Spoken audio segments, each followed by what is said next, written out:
नमस्कार, मैं हूं शिरीष मिश्रा। छत्तीसगढ़ की बात में आप सभी का स्वागत है।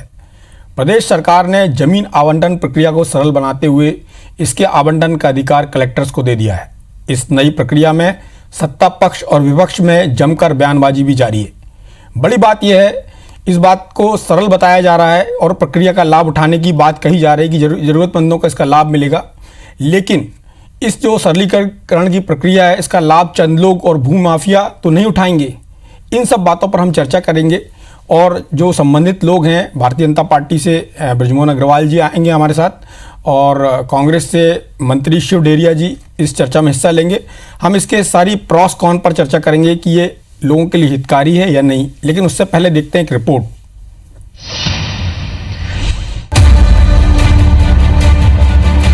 छत्तीसगढ़ के नगरीय क्षेत्रों में सरकारी जमीन के आवंटन के लिए नई प्रक्रिया लागू हो चुकी है। प्रक्रिया में सरकारी जमीन पर काबिज लोगों के अलावा अन्य लोग भी आवासीय, व्यवसायिक या किसी अन्य प्रयोजन के लिए सरकारी जमीन को सरलता से आवंटित करा सकेंगे। राज्य शासन ने नियमों में संशोधन करते हुए केंद्र और राज्य के विभागों, निगम मंडलों, आयोगों को सरकारी जमीन के आवंटन के अधिकार अब कलेक्टर्स को दे दिए हैं। नगरीय क्षेत्र में 7500 वर्ग फीट तक सरकारी जमीन का 30 वर्षीय पट्टे पर आवंटन और अतिक्रमण की गई सरकारी जमीन के व्यवस्थापन का अधिकार कलेक्टर्स को दिया गया है, जबकि 7500 वर्ग फीट से अधिक सरकारी जमीन के आवंटन तथा अतिक्रमित सरकारी जमीन के व्यवस्थापन का अधिकार राज्य सरकार को होगा।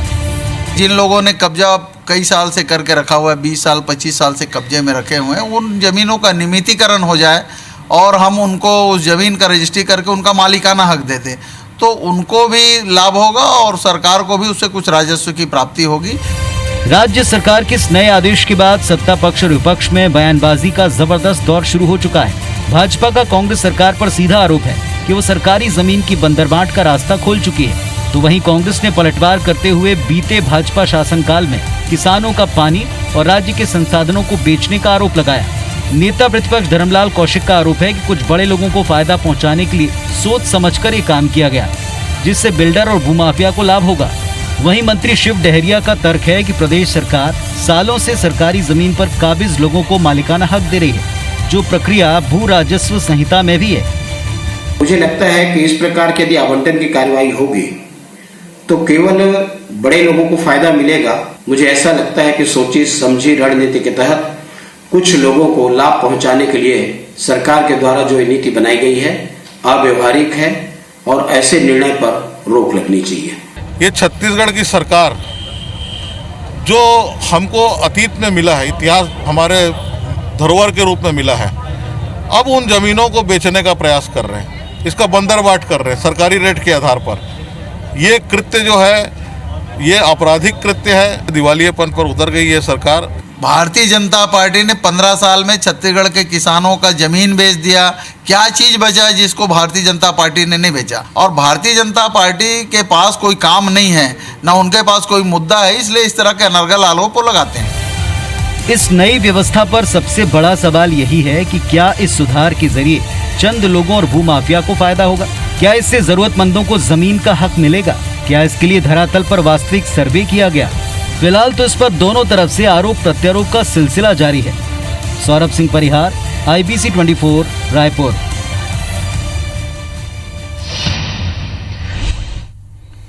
तो सरकारी ज़मीन की का आवंटन की जो बात की जा रही है, उस पर चर्चा के लिए हमारे साथ राज्य सरकार के मंत्री हैं शिव डेहरिया जी, जो नगरीय प्रशासन विभाग देखते हैं और इस विभाग से ही ये ज़मीनों का आवंटन होना है।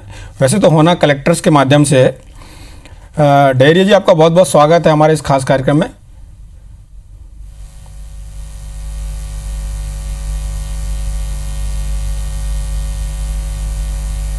डेहरिया जी, आप तक हमारी आवाज आ रही है?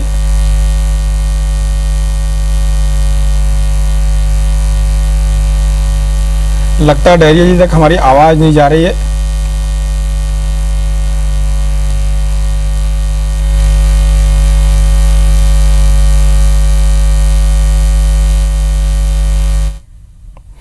हमारे साथ बृजमोहन अग्रवाल जी भी जुड़ गए हैं और बृजमोहन जी, आपका इस खास कार्यक्रम में बहुत बहुत स्वागत है।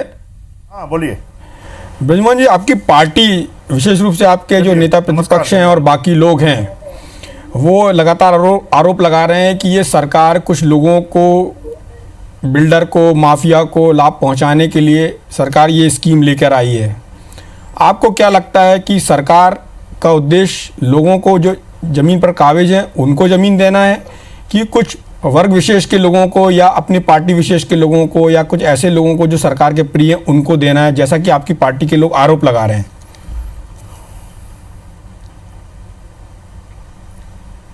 देखिए, पिछले 1.5 साल से ये सरकार जो गरीब हैं, जो शहरी ज़मीनों पर काबिज हैं, जिनको पट्टा देना चाहिए, जो शहरी आबादी भूमि पर काबिज हैं, जिनको पट्टा देना चाहिए, ऐसे हजारों लोग हैं पूरे छत्तीसगढ़ के शहरों में, उनको पट्टा देने का काम तो ये सरकार नहीं कर रही है।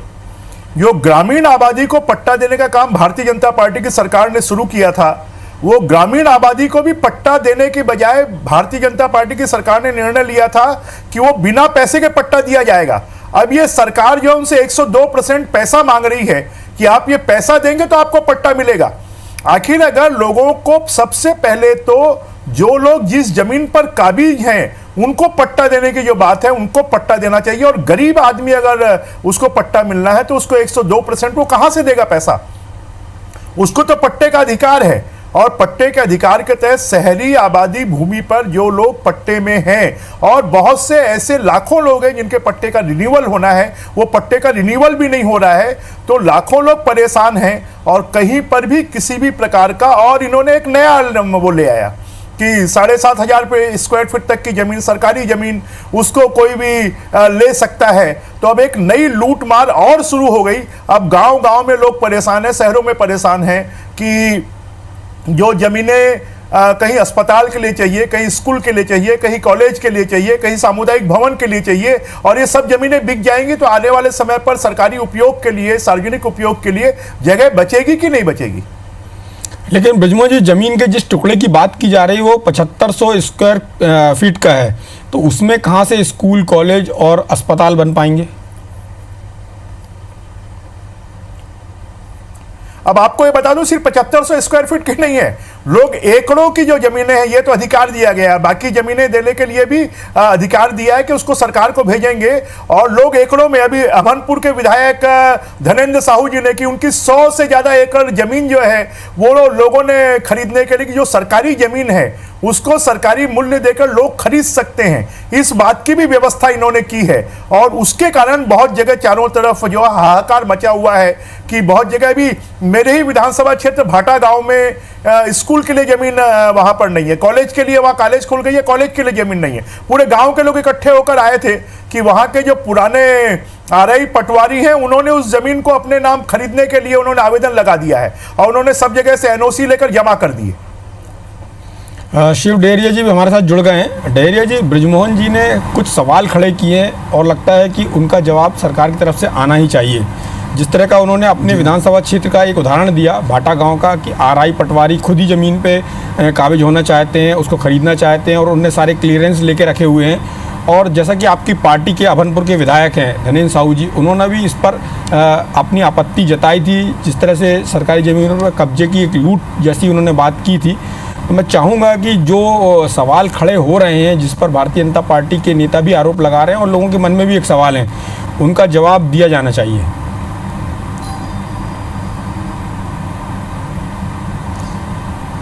निश्चित रूप से देखिए, ये आरबीसी में भूमि आवंटन कैसे किया जाना है, इसका स्पष्ट प्रावधान है। पिछले 15 सालों में भारतीय जनता पार्टी की सरकार ने इन गरीबों के लिए कुछ नहीं किया। अभी हमारे भाई बोल रहे थे कि जो पुराने पट्टे दिए गए हैं।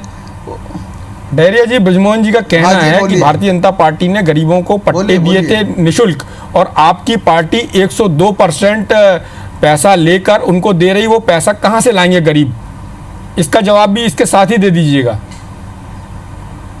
एक पट्टे इन्होंने देखिए, ग्रामीण क्षेत्रों की जहां तक बात है, ग्रामीण क्षेत्रों में इन लोगों ने कोई निःशुल्क जमीन नहीं दी है। आदरणीय, आपको बता रहा हूं, जो आबादी भूमि में काबिज है उनका पट्टा उनके पास था। उनका पिछले समय जब कांग्रेस की सरकार थी, उन्होंने ऑलरेडी उनको पट्टा दिया हुआ था।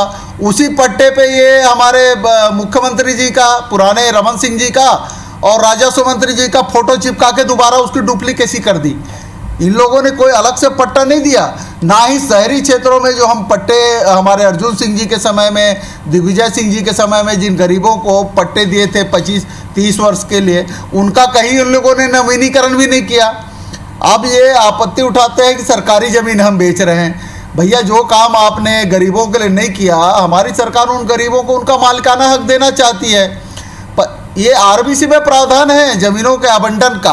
लेकिन डहरिया जी एक सवाल ये उठ रहा है, और एक सवाल ये उठ रहा है डहरिया जी कि इतने जो 7500 स्क्वायर फीट तक की जमीन दी जा रही है, इसका फायदा भूमाफिया या ऐसे लोग उठाएंगे जो बिल्डर्स हैं, वो ऐसी जमीन के टुकड़े ले लेंगे, फिर उसमें कुछ कंस्ट्रक्शन करके फिर उसको बेच देंगे।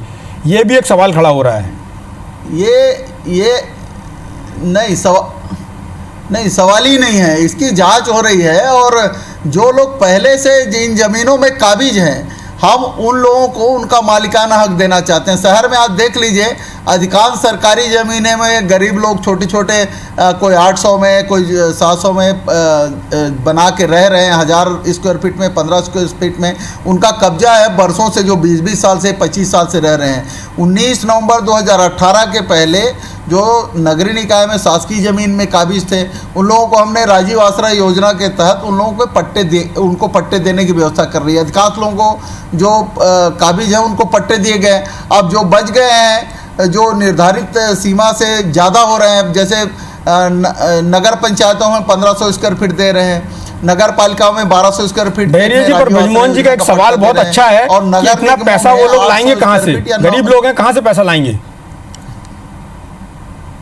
आपने जो शुल्क की बात की है, वो पैसा कहाँ से आएगा? गरीब लोगों को तो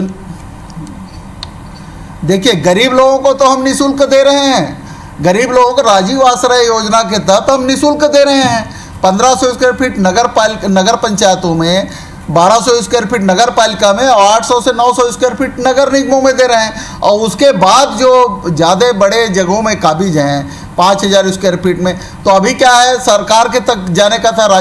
भू राजस्व संहिता में प्रावधान है कि कलेक्टर जो है प्रस्ताव बना के शासन को भेजता था। हमने उनको नियमों का सरलीकरण किया है, शासन के अधिकारों का हमने हस्तांतरण करके कलेक्टर को दिया है कि जो इस तरह के लोग हैं जो पहले से काबिज हैं, ये 20 अगस्त 2017 के पहले जिन लोग नगर निगमों में काबिज हैं, ऐसे 1500 स्क्वायर फीट से ज़्यादा ज़मीन में, उन लोगों का हम नवीनीकरण कराएं। अगर वो लेना चाहते हैं तो जितनी ज़मीन वो काबिज हैं और बरसों से मकान बना के रह रहे हैं, वो तो छोड़ नहीं सकते। तो उनको हम लोग चाहते हैं कि वो उनका नवीनीकरण करा ले, उन ज़मीनों को राशि दे दे। और जो खाली ज़मीन पड़ी हुई है, जिनका कोई उपयोग नहीं होता, अनाधिकृत रूप से कब्जे करके रह रहे हैं, ऐसे लोगों को जो निकायों की जो ये वो एक चीज़ और इन्होंने ब्रजमोहन जी ने कहा कि इसके लिए कोई ज़मीन शासकीय कार्यों के लिए ज़मीन नहीं बचेगी। तो शासकीय कार्यों के लिए हम ज़मीन आरक्षित कर रहे हैं। नगर पालिका में, नगर पालिकाओं में जो उनके ज़रूरत की चीज़ें हैं, विकास के काम के लिए है, हमारे स्कूलों के लिए है, या अन्य विभागों के जो शासकीय कामों के लिए, उन लोगों से भी हम एनओसी ले रहे हैं। अगर किसी जगह में वो कोई आवेदन किया है तो हम उनको सीधे आवंटित नहीं कर रहे हैं। इन जगहों पे उनको एनओसी लेकर पहले सरकारी विभागों के लिए जो आवश्यकता है, उन जमीनों को छोड़कर बाकी जगहों को आवंटित करेंगे। डहरिया जी, आप अपनी बात जो कह रहे थे उसको कंटिन्यू कर सकते हैं। सर, वो एक कृषि होकर बोल रहे हैं जी हाँ, ये हमारे भाई ब्रिजमोहन अग्रवाल जी जो आरोप लगा रहे हैं हम सस्ती ज़मीनों को बेच रहे हैं, ये इनके पास कोई मुद्दा नहीं है अभी, इसलिए इस तरह की बातें वो करते हैं। बल्कि इन लोगों के समय में तो सरकारी ज़मीनों में कब्जे करवा दिए जाते थे, लोगों को उनका कोई लाभ नहीं मिलता था। सिर्फ जो बड़े लोग हैं उन लोगों को कब्जे करवा के उनको बेच दिया जाता था। अभी हमारी सरकार जो है, जिन लोग कब्जे किए हुए हैं उन लोगों से जो शासकीय गाइडलाइन है उस अनुसार से उनको राशि लेंगे, उसके बाद उनको देंगे। अब जो 20-20 साल से 25 साल से मकान बना के रह रहे हैं उनसे ना तो। जी हाँ, मेरे दो सवाल हैं। पहला सवाल तो ये है कि मान लीजिए कोई जी 2000 भाई। स्क्वायर फीट के टुकड़े में रह रहा है या जी। 5000 स्क्वायर फीट के टुकड़े में रह रहा है, और लेकिन उसके पास पैसा नहीं है देने के लिए, और कोई दूसरा व्यक्ति भी उस पर क्लेम कर लेता है, तो क्या स्थिति बनेगी? एक तो ये, और सरकार कैसे इंश्योर करेगी कि ये जो बिल्डर हैं या दूसरे भूमाफिया हैं वो उस पर कब्जा नहीं कर रहे हैं? तीसरा, सरकार ने कोई सर्वे वगैरह कराया है कि किस जमीन पे कौन काबिज है, उसकी वर्तमान स्थिति क्या है, ताकि आगे जाके डिस्प्यूट ना हो?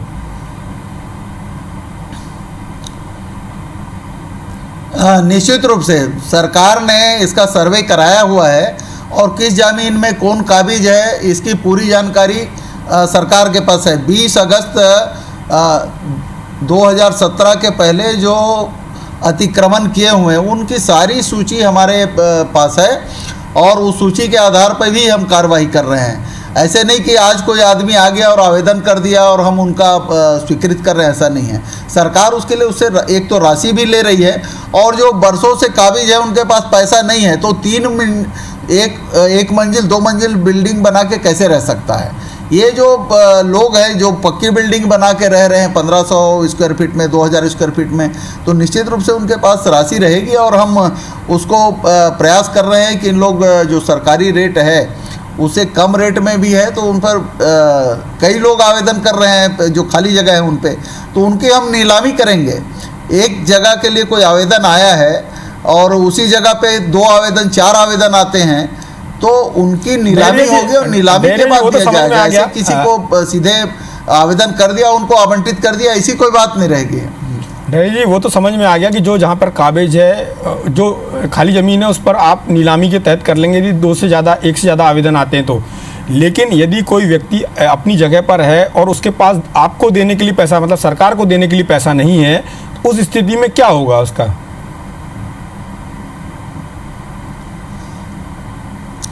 उसमें हमारे कलेक्टर महोदय की अध्यक्षता में कमेटी बनी हुई है, और वो कमेटी निर्णय करेगी कि उसमें क्या किया जाना है। और निश्चित रूप से इस तरह का प्रश्न जो आ रहा है अभी इस तरह के नहीं, हमारे बहुत सारे ज़िलों में लोगों ने राशि स्वतः जमा की है, अधिकांश जगह जमा कर रहे हैं, और उसको नियमितीकरण कराने की प्रक्रिया चल रही है। इस तरह के कोई बहुत कम मामले आ सकते हैं, लेकिन यदि ऐसे मामले आते हैं तो नीति क्या होगी? आपकी नीति क्या होगी? अध्यक्षता में हम लोग राज्य सरकार ने उनको, वो हमारी कलेक्टर साहब ने उनको बैठ के उसमें जो नियम है उस आधार पर तय करेंगे। भू राजस्व संहिता में प्रावधान है, अगर अतिक्रमण है तो उनको हटाने की व्यवस्था है। नियमितीकरण हम करना चाहते हैं, नियमितीकरण नहीं होता तो उसमें प्रावधान है कि उन अतिक्रमण को हटाने की व्यवस्था है। अगर इस तरह का नहीं जमा कर रहे हैं तो अतिक्रमण के रूप में जो अतिक्रमण होता है उनको हटाने की व्यवस्था है। पिछले समय हमारे बीजेपी की सरकार जब थी, बहुत सारे लोग इस तरह कब्जा किए थे, इन लोगों ने उनको अतिक्रमण को हटा के उन लोगों पे दखल कर दिया था। अब हम लोग उन जगहों पे अगर कोई काबिज है और ज़रूरत है उनको, तो उन जगह को हम हटा रहे हैं और उनको दूसरे जगह व्यवस्थापित करके उनको जगह भी आवंटित कर रहे हैं, और पक्के मकान बना के 2 कमरे का पक्के मकान बना के देने की व्यवस्था। आपकी बात पर मैं थोड़ा ब्रजमोहन अग्रवाल जी से जवाब ले लेता हूँ। ब्रजमोहन जी, जैसा कि डहरिया जी ने बोला कि कांग्रेस ने पट्टे दिए थे, आपने और डॉक्टर रमन सिंह जी का नाम उन्होंने लिया कि वो मुख्यमंत्री थे, आप राजस्व मंत्री थे, आप लोगों की फ़ोटो लगा के उसी ज़मीन के पट्टे दोबारा दे दिए गए। और जो आपने गरीबों वाली बात की, उनका कहना कि गरीबों से तो हम पैसा नहीं ले रहे हैं और जो लोग सक्षम हैं उनसे ही ले रहे हैं।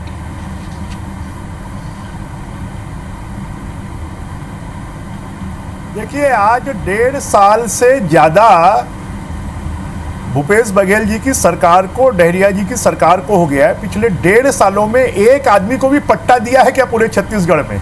900 स्क्वायर फीट का, 1200 स्क्वायर फीट का, 1500 स्क्वायर फीट का शहरी आबादी भूमि का पट्टा जो लोगों का अधिकार है वो उनको दिया है क्या?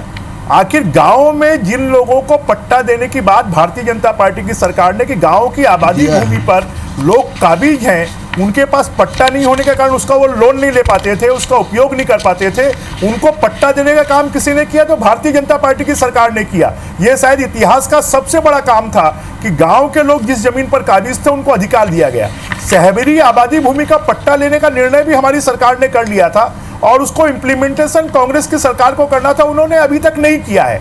जो 900 square feet, 1200 square feet, 1500 square feet के झुग्गी झोपड़ी क्षेत्रों में लोग रह रहे हैं, उनको आबादी भूमि का पट्टा मुफ्त में मिल रहा है, उनको पट्टा नहीं मिल रहा। उनको कहा जा रहा है कि उनको 102% देना पड़ेगा, उनको उसका पैसा देना पड़ेगा। डेरी जी, आपको इस ब्रिजमोहन जी जो बोल रहे हैं उसका जवाब देना चाहिए कि 900, 1200 और 1500 में जो शहरी गरीब लोग हैं उनको निःशुल्क पट्टे देने की बात है, जो आपकी सरकार को करना था, अभी तक नहीं किया है। एक आदमी को भी पट्टा दिया है, जरा ये बता दें, एक आदमी को भी पट्टा नहीं दिया। डेरिया जी, और लगातार रायपुर शहर में दिया हुआ है, देखिए दिया हुआ है, और हमारे 900 स्क्वायर फीट में काबिज है। रायपुर शहर में ही 10 बार मैंने फोन किया कि ब्रिजमोहन जी ने कहा कि आपको भी पट्टा मिला है।